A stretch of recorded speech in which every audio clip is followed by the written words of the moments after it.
Hello everyone and welcome to the Brandveda Talkshow. Hello everyone, my name is Naman Jain and you're watching the Brandveda Talkshow. Today we've got the man himself, Dr. Nitin Pillai, and he has been a great influence in my life. He has been a very inspiring personality for me because he was obviously the teacher in my college days, and the way he spoke, the way he reacted, everything I looked up to him. And today, if I have this kind of English, even if it's not as good, but yeah, it is because of him and his influence. So he's an assistant professor in Faculty of Business Administration of GLS University. He's earned his master in English, MA, right? Is that right? Yes. Yeah, masters in English in St. Xavier's College in Ahmedabad, followed it up with postgraduate diploma in teaching English from EFL University, Hyderabad, specializing in English language teaching with specific focus on language testing and assessment.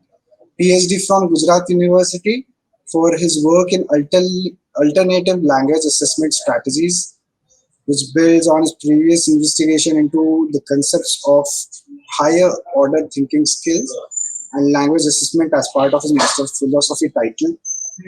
He has also certified in language assessment by University of Maryland, Baltimore, and in integrating critical thinking skills in exploration of culture in EFL setting by World Learning SIT Graduation Institute USA. All right, this is quite a lot. Uh, so, how are you? I'm great. I'm great. Thank you for that wonderful introduction. That is something massive. I mean, you've been studying about English and basically communications a lot. Is something that I know of. So काफी सारी चीजें आपने की है sir और that is very impressive, and the way you talk, the way you convert your idea in your language is really impressive. I mean, for hearing it for the first time, it was like we had an incident, if you remember. Someone said a word to you and you were like all on for it. I think that's the early impressions. Early imprints. You decide on, or you figure out what your aptitude is, and then you try to develop on that as much as you can. Yes, So yes. probably the entire journey into communication also happened because of that. Because that was one good thing that I'm good at. It's Mhm. not good at maths, so obviously once you understand what you're good at, you gravitate towards it, and Yes, that's yes. how you end up being a lifelong learner. That's it. Yeah, yeah. Well, always impressed by your speaking skills and communication skills. To start with this podcast, we'll go about certain topics, obviously, and as we've discussed. So, storytelling and marketing and how it affects people. Can Right. you can you tell something about that? And so now people are realizing this concept that storytelling is everywhere. I mean, it's one of the first things that we gravitate to as children. I mean, when we Yeah. are growing up, we like listening to stories, and as we grow older, what we don't realize is that stories are being told to us every day, Yeah. and either you can be the storyteller or you can be the listener.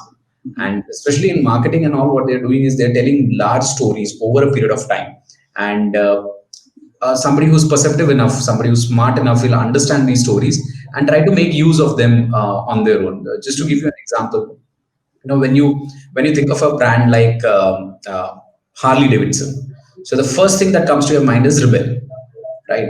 And this starts from the very early stages when Marlon Brando made Rebel without a cause, and he's riding around in a Harley, and then that image of a biker freedom. That's the story that they have been selling for the last 50, 60 years, and people take it. So when you look at the elements of a story, they're very simple. That you have a plot, you have a theme, you have few characters, and then there is a motion or a progress. There might be slight twists and turns, but when you're doing an oral storytelling, it happens very short. But when you're doing something with brand or marketing, it's going to take a larger timeline. Chronology will be much larger than that. So most of the brands do that, I guess. So I had a question, like as you said, there is always a storyteller and a listener. Now we always focus more on storyteller. but how important is it to be a listener as well? Because in terms of digital marketing is what I specialize in, right? So in terms of digital marketing, there's a concept of social listening about what people are saying about your competitors, and if that's bad, that could be an immediate lead for you. So Absolutely. yeah, so how can listening help in terms of marketing? I mean, if a tree falls in the forest and there's nobody to hear it, then did it actually fall? Hmm. That's an old adage. So you definitely need listeners, and especially with digital marketing, you have to have your ear to the ground to understand what is going on, what is the chatter that is going on, Hmm. right? It might be as simple as somebody tweeting something bad about a competitor, but if you can pick that up, figure out what is happening in that, and then go ahead with it, then that critical listening. So in communication we call it critical listening. We Hmm. have appreciative listening, critical listening, listening Right. for enjoyment. We have multiple Right. domains like that, but critical listening, right there, it works because you are getting the threads, you are understanding, you are going to the people who are creating that chatter, and if you miss out on that, then you are not able to get the customer data. you could Absolutely. have you could have massive data with you about what the customer wants, right? All that digital data, you can do data analytics, you can dig deep into it, but Yes. something as simple as the ancient technique of sitting and listening, if you forget that, then I think it's all lost. So yeah, it's very important, very crucial for Yes. anybody in any Yes. kind of Because what happens is many a times people are just speaking about something. They want to tell everyone what their life is, right, what their story is basically, right. but they fail to listen, and then that causes a problem, I guess, because there's less number of listeners. Absolutely. I mean, one thing that we have had is that now people are emoting more, and with the with social media, people are really really emoting. So we are putting everything up there for people to see. So when there is a willingness for me to put it out there, I also want to see whether that's being reciprocated or not, Yeah. right? So and that's where digital marketers come into play. I mean, the smartest lot, to be very honest, right now on the face of the earth, because you guys listen to everything, the smallest of Yeah, we have to. nuances, right? And वो खरगोश के कान खड़े होते हैं ना, वैसे you guys are like that. You pick it up, and which is great because here is a speaker, the Mhm. listener is also there. It's a good meeting of good minds. Yeah, and then we can again speak about what a person has said already, and yeah, that's an immediate lead. If someone just says about some bad experiences with our competitor, I can get an immediate lead that if you have bad experience, join our course, go for it, and that's the lead nurturing part later on. Moving on, see, there is a thing like having different types of communication while the timeline goes. Right. In earlier days, there was, कहते हैं ना वो एक respect के साथ बोलते थे. अभी Right. there is much more openness. Formality जो पहले थी वो अभी रही ना रही. Can you Right. tell me more about that? So both communication and language are evolving, and they are evolving at a very rapid, Hmm. pace. One good thing that has happened is, democratization हो गया है language Hmm. का और English का भी. So Hmm. पहले there was a kind of people like me who used to teach English. No, we used to keep it with ourselves. We are Right. script keepers. No, we will not leave it out. हमें जो आता है वही सही है, और हम जो बोले वैसा ही language तुमको बोलना है. Now, with technology, social media, and youngsters actually taking charge of things, it's rapidly moving. And in a way, it's moving so fast that people like us may not be able to hold on to it anymore, which is great. So, communication is becoming more brief, it's becoming more current, it's becoming more useful, right? Some One of the classic examples that I give is in class, when we used to write letters, we Yeah. used to have this traditional closings of, I hope that you are in the pink of your health. Exactly. Exactly. But Yeah. if you look at today, emails are basically conversations. Yeah. No, you will have an email chain with 16 replies to it. So I it's mean, no longer stuck yeah. format I mean, conversation. yeah. If I want to pitch to someone about a blog, let's say, if I want to pitch to someone, and if that goes very formal, I feel like it's too cliche, because I don't want to write that kind of formality. And nowadays, even the recipient of the mail are not expecting that kind of formality. and that has come into, in terms of marketing as well. It has evolved. Now every brand is trying to go with the trend. Now trend could be anything in terms of language as well, and the trend could be anything on social media, be it Hindi, be it English. They don't care now. All they want is people to engage and listen to what they say, and create brand awareness that they have a beautiful marketing strategy, and then obviously brand awareness can be done through that. So yeah, it is evolving. Probably even evolve more in the coming days. So yeah, moving Absolutely, on. absolutely. I do believe that works that way. Hmm. It works that way. So Hello, am I audible? all right, Naman will just have to tell me if I'm audible. Yes, yes, yes, absolutely, sir. Moving on. How do you think digital marketing affects today's business? If you have any insights on that.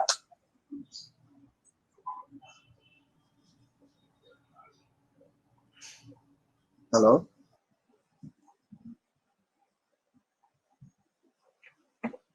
Hello.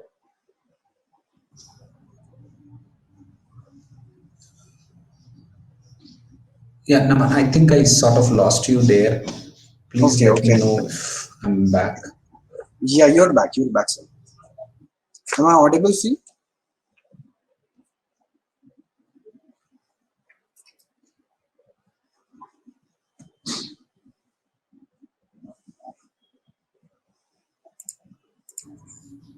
Hello. Yes, Naman, I'm really sorry. I think I lost you there. No Connect. issues. No issues. We're back, I guess. Yeah, sorry.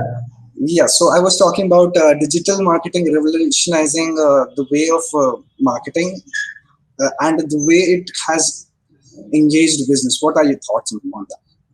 I think digital marketing is doing wonderful. It's though there are there is this entire viewpoint which says that you guys are stealing data. When I say you guys, I just mean the entire this thing. But I believe that rather than that data getting to going to loss, if somebody is making good use of it, and I very well know that the good use is being made, because you're able to concentrate and focus on what kind of a story you want to tell people, right? You want to tell the rebels that come and buy our product, right, rather than Right. them going around Right. beating around the bush and trying to find that. So obviously when that happens, digital marketing is doing amazing. And then there was this amazing article that I read in HBR. This was by David Hay, who says that digital transformation is going to happen only if there is shared language. So which would mean that if you consider me as a customer, probably you will just treat me like that. There Yeah. will be a transaction between us. Whereas if you consider me as a listener, or or somebody who has a story to sell, and you also have a story to sell, and that both of us are interacting, then I think, according to that particular article, it says that digital transformation will be easy, digital communication will be easy, digital marketing will be easy. Hmm. So change the way that you're looking at. They're not customers anymore. They are parties in an interaction. And if you can find out what they want, and if you have a solution to it, that works. So they have actually changed the entire, the PPP model, the four Yes, P's of yes, yes, yes, marketing, the yes. seven P's of marketing. They are going out and they come up with something called SAVE, SAVE. So which talks about have a story, have an advantage that you can give to your customer, right? Absolutely. Uh, Tell yourself that the customer has some value for you, and then Hmm. do the engagement. Yes. So if you have SAVE, it becomes easy for any digital marketer to get the customer and hold on to them, because now you're not looking at the product price promotion place, because you're looking at targeting them and engaging them in effectively. So Yeah. four P's of marketing are out and save is now there. Hmm. SAVE. I think that's a new thing that we need to look for. Yeah, and also what I recently have started with digital marketing, and I joined a course. I enrolled for a course over here, and then immediately Saurabh sir saw the potential and gave me the job. Yeah. But what I learned about digital marketing is the potential it has, and to reach massive numbers. I mean, there are so many users. There were like 76 billion searches on Google. So you can understand how many, even if we get a tiniest percentage of, even if we reach to them, we're getting a massive share. And we always see that if you are not doing digital marketing, you're missing out on massive chunk of the customers and leads. Because see, in traditional way of business, there are still certain businesses which are practicing traditional way of business. Right. And they are mostly B2B, but they don't understand. They think of this as an expense. Digital marketing can be an asset, but they think of this as an expense. If you spend regularly on digital marketing, you will get great amount of leads, and if you can convert them, that's the best. Right. And that's the ultimate goal. So digital marketing, I guess the potential it has is massive. It is massive. So there is an old adage that every business used to go by, and especially campaigns used to go by, that if you don't want people to think of a pink elephant, don't show them a pink elephant in your campaign. They used to say that, right? That the moment that in advertising or in your campaign, in your entire marketing campaign, if you've shown them a pink elephant, they will start thinking of a pink elephant. Don't do that. Which would mean that give the people what they want. Digital marketing does something completely different from that. They show the people the pink elephant, and then they tell them that this is what you want. Exactly. You need this. Why? How are you not thinking about this? So you went out looking for an elephant on social media. Just searched for an elephant, and digital marketing comes up and says, okay, you actually wanted a pink elephant because somewhere else I saw your digital footprint, which says that you like the color pink. Here is a mix of both. Why don't you take it?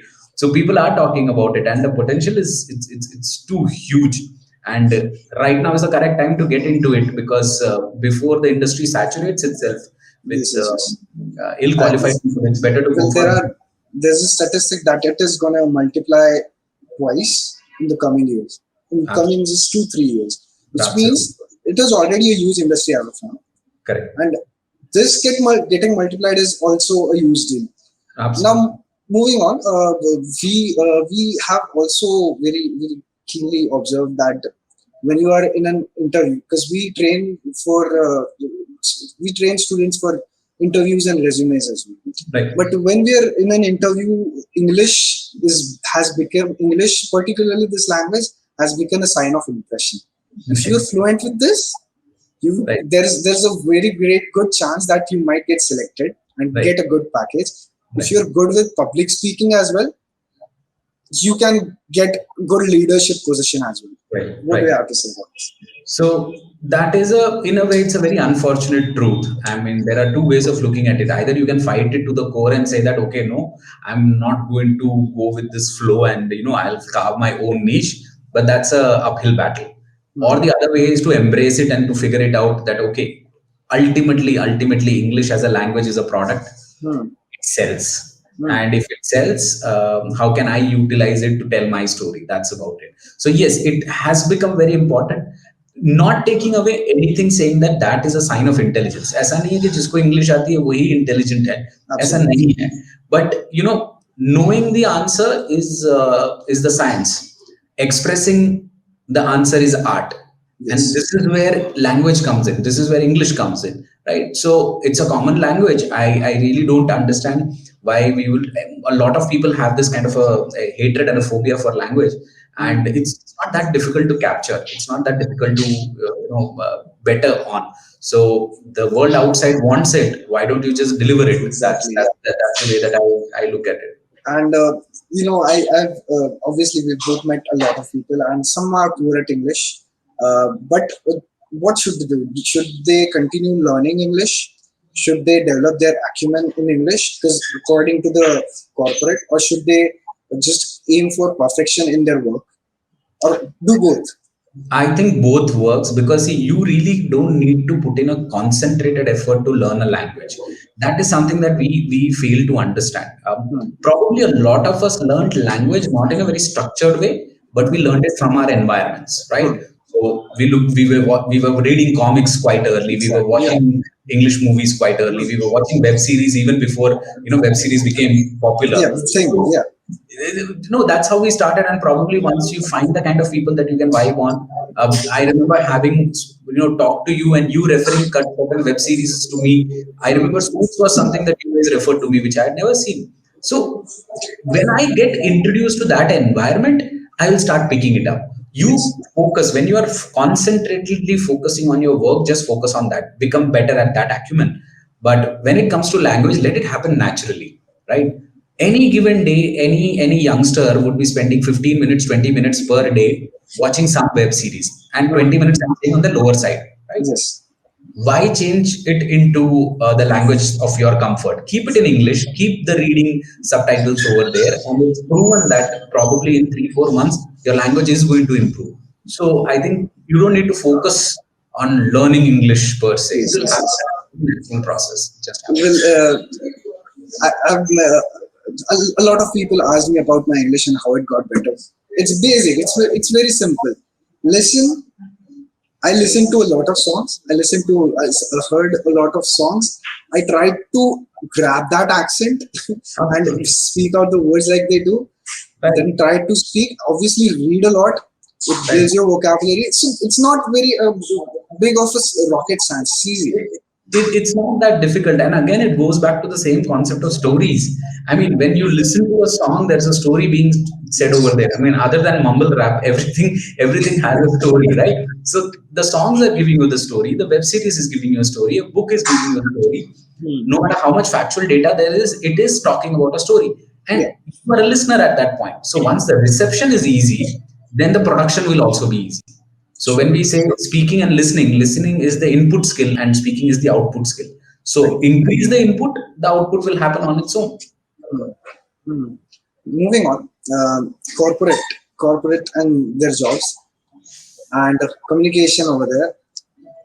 It has been formalized for years, but again, what is the need of appropriate communication and MNCs per se?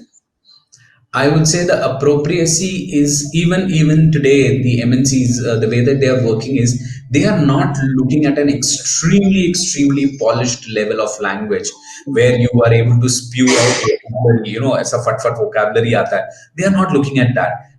Unless and until you are in an Achillean, you're at a pedestal where your interaction is with a lot of people from outside the country. They're okay with you having conversational English, conversational skills, and that I think is very easy to have. So yes, when you're writing a mail, you need to know where your basics are going. You cannot be extremely bad. You cannot be extremely bad at pronunciation. Snacks का snakes नहीं हो सकता. वो तो एक bare minimum है, अपने को पता है, right? That is definitely there, but at the same time he is asking you for a British pronunciation. Just to give Yes. an example, we call it mutual intelligibility. What mutual intelligibility means is when I speak, there might be influences of my mother tongue in what I say, right? But at the same time, if you can understand me, that's fine. I really don't have a British accent, neither an American accent, right? It's somewhere in the middle. And that kind of mutual intelligibility, सामने वाले को समझ में आ गया, बहुत है, काम चल जाएगा आपका. तो profile related is more prevalent in the corporates. How, what kind of profile you are in, and what you would want to talk about. Moving on. I would actually like to discuss more about interviews and resumes and how to nail them. You've taught us very well. That's why I have killed a lot of interviews. But yeah, I've seen people just mess around a bit because their technical knowledge might be good, but they are not able to express it, or they are really good at expressing, but they don't have the knowledge about it. Knowledge, correct. And what I've seen the most is when you are asked a question and you don't know the answer, you are not supposed to bluff in the air. Absolutely. You are shooting a shot in the air and you are expecting it to hit the target. That's not going to happen. No. If you are not, so what do you have to say about this? I mean, that's one of the first things that I train students in, that don't waffle. If you don't know the answer, just be honest about it. Yeah. But commit to finding the answer at least. So, I'm sorry, I don't know this, but just give me some time. I'll try to figure it out. I mean, that kind of an honesty needs to be there. The reason being that today we are not knowledge workers. No, we are not like we retain so much of information and that we need to present it. The knowledge is available. Yeah. Knowledge is available at one part. My job is application. and how do I apply it at my job. So knowledge nahi aaya, question nahi aaya, don't waffle, just say that I'm sorry nahi aata. I'll find an answer and I'll give it to you. But whereas interviews are concerned, I believe that again it goes back to who you are, what do you want, why are you here. Those questions are nothing but part of story. You are the character of the story. You have had some personal experience in the background which has developed you as a character, right? Yeah. So हम लोग जो बोलते हैं Hindi movies में 70s में जो था कि hero's father is dead, mother is poor, hero has to survive on his own, right? This is a story, yeah. That's a story. Your character has developed, and you are at this turning point in the story where you either get this job or you don't get this job. Yeah. You get this interview cracked or you don't crack this interview. So at that turning point, if you are able to convince the other person about your story, because you have a listener ready, बैठा है वहां पे बोल रहा है कि हाँ भाई मुझे बता कि तूने क्या किया जीवन में. If you are able to create that, I think everything falls into place. What you need to do is you need to have your ask ready, ASK, which is attribute, skills, and knowledge. So your ask is what kind of attributes you have, which is your strengths, which you play on, the skills that you need, which you can apply, and what kind of knowledge you have, which is what your educational background is. It comes down to that. That's it. Well, and also I've seen the casual dressing in interviews, and it is not appropriate at all, because they are expecting you to be properly dressed, and then you come in a t-shirt wearing something ridiculous, and it shows what kind of a person you are. Ultimately, it reflects your personality, and again, if you're dressing properly, then that will show you that will show them that you are a respectable person and you're taking this seriously. But what is t-shirt and jeans, and sometimes it's torn. I think I've harassed a lot of students on etiquettes in grooming. I mean, including what kind of haircut to have, clean shaven, no stubble.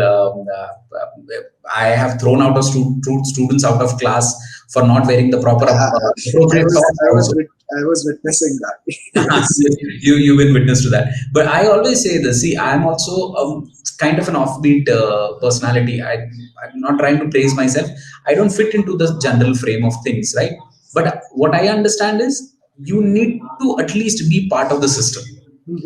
You can be in the system and then change it at an overall time. But if you have this rebel without a cause kind of an attitude, I don't care for anybody kind of an attitude, when you come for an interview, it really doesn't gel. If you like the profile, if you want that job, if you really desire to be a part of that, align yourself with that. Once you align and you go there, you can make those small little changes that you want. But staying outside and saying that okay, these are the norms, I will never ascribe to them, you can't always be in teenage rebellion. That doesn't really work, right? That doesn't make sense. It doesn't make sense. It is quite immature-ish. Better to align yourself with what the corporates expect or what the interviewer is expecting, without letting go of your own personality, right? Nobody's asking you to lie from what you're doing, but align yourself, at least in the clothing, and this shows a lot of discipline there. And then go ahead and change the whatever minor changes you want to. You can do that always. That can. And moving on, resumes. Now I've seen I've made a properly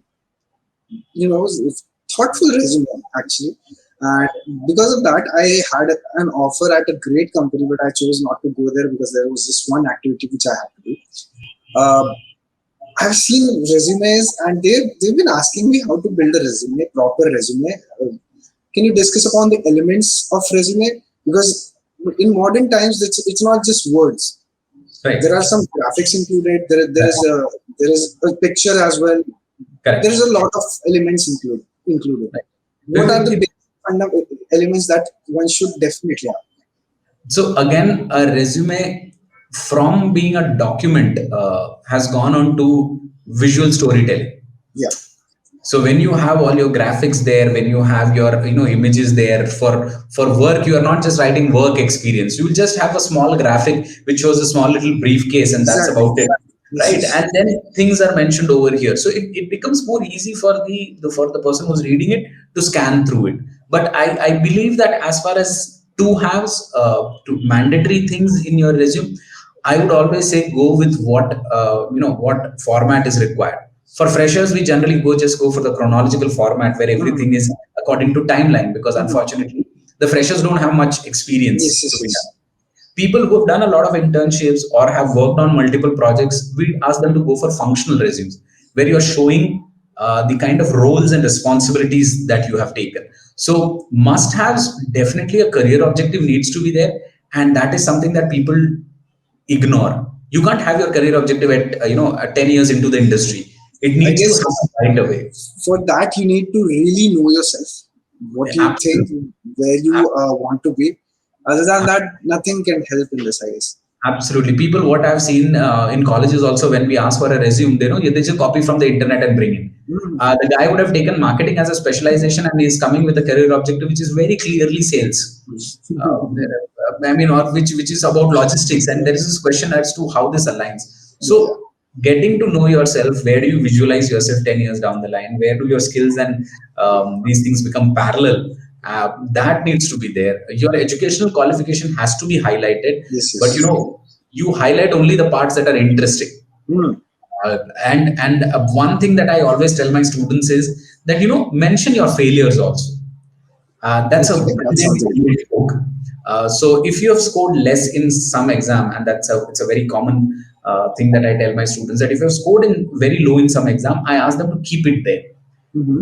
The brilliance of that particular thing is that if the rest of the resume is great, and then you have that one thing which is slightly negative, an interviewer will pick that up, and the interviewer will try to grill you on that, and that's where you talk about your success story. So Hmm. that might have been a revelation. You will say that, sir, I scored less in that particular exam, and that's when I realized that my aptitude did not lie in this area. Yeah. So that was a wake up call for me, and then I realigned my Yeah, yeah. entire career passion. And it also shows some part of honesty. Some That absolutely. It shows honesty, saying that okay, this is what I am, and this is how it's here. You can decide on what you want to do with me. So yeah. yeah, mentioning that is interesting work.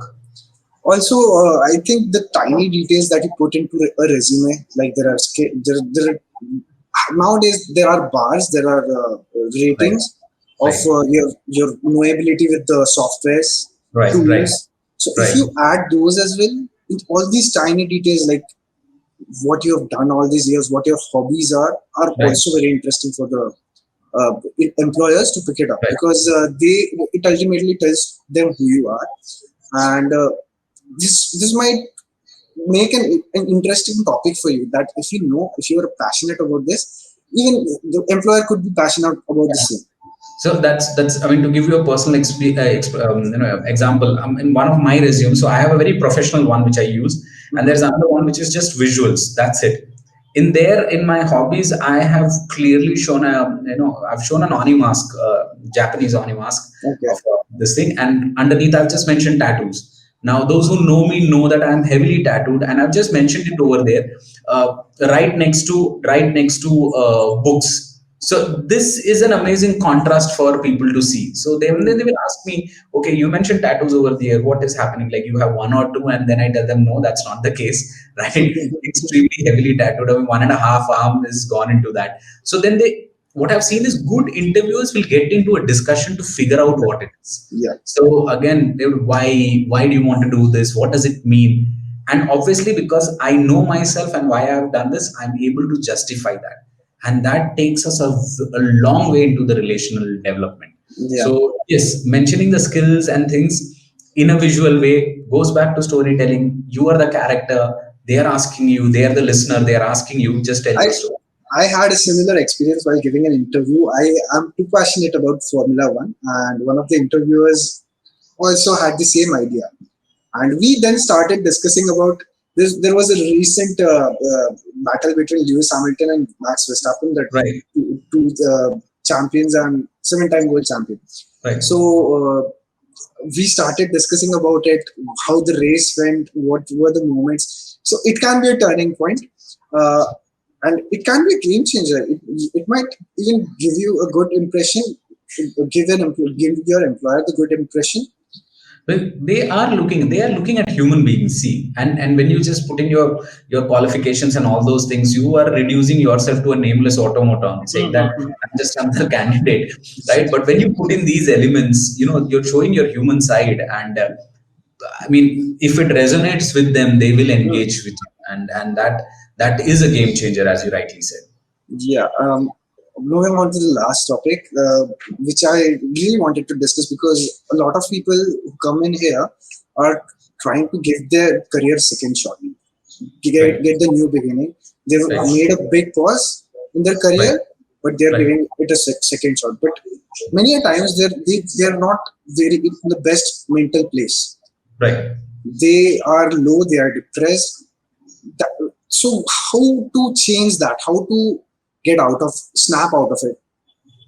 I think deep diving is the only way, and there will be moments when you are stuck. I've heard a lot of students and gone through it personally where you feel that you have hit a brick wall and you have no idea where this is going, right? But the best part about this is that if you deep dive into something, right? If you make that this is the only thing that matters to me right now, whether you are going to apply it and make money out of it, or it's going to fulfill into something or not, you never know. But if you deep dive into that will have some benefit someplace, right? uh, just to give an example, when Steve Jobs in his commencement speech has gone on to say that he attended a typography class. Okay.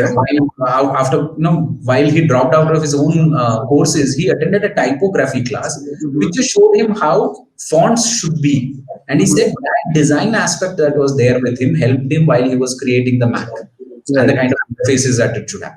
Now, Right. what you're looking at it here is this person knows very well that this is not what he's going to do in life, but he's deep diving at that point. At that point, Right. and I think for me, from communication, English to management was a deep dive. So I went into management trying to figure out what it is, Mhm. not because it is going to give me a livelihood anytime. And I don't know whether I'm applying it or not. But I Right. got into marketing, consumer behavior, brand, this, and obviously it was therapeutic. It is extremely therapeutic to read on that and then come out. So I think, especially for students, commit to a cause, jump into it, and in a matter of time, you will realize that what you were kicking yourself about. I made a bad decision. Things are not happening for me. Mhm. Probably I'm dumb. These are the questions that come to the Yeah. surface, Yeah. and Yes. they go out. They go out. But I always suggest them to keep themselves busy, Yeah. doing something interesting, which they have a good brain about. Yeah. And always, am being a music guy. I always ask them to listen to specific type of music, which will ultimately help you to relate to it, and listen to lyrics very carefully. Right. That is Right. again a story, like you said. Right. It will definitely help. Music. I think is go to for all of us, right? Our Yes. our our our entire vibing on rock music. For a lot of us, that brought us together as a community. Exactly. So I think, yeah, music is a very warm, it's a wonderful, wonderful suggestion to give. Probably something that I should capitalize on, telling students to go ahead. I Yes. remember Yes. like really bad times when we would play Imagine Dragons, we would all be like, okay, now this is great. Yes, That yes. is something We that had a lot of fun in college though.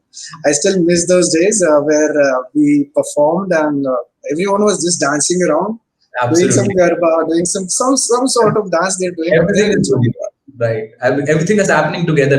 No boundaries there. You Yeah. have playing at one side, Mhm. Bollywood going into Garba, and Yes, people are yes, yes. enjoying. I think that's right. Well, we will end this talk now. I would humbly thank you for coming on to this talk and giving your insights about whatever the questions I've asked. I guess My this will pleasure. definitely help a lot of students and as My well as our pleasure. listeners.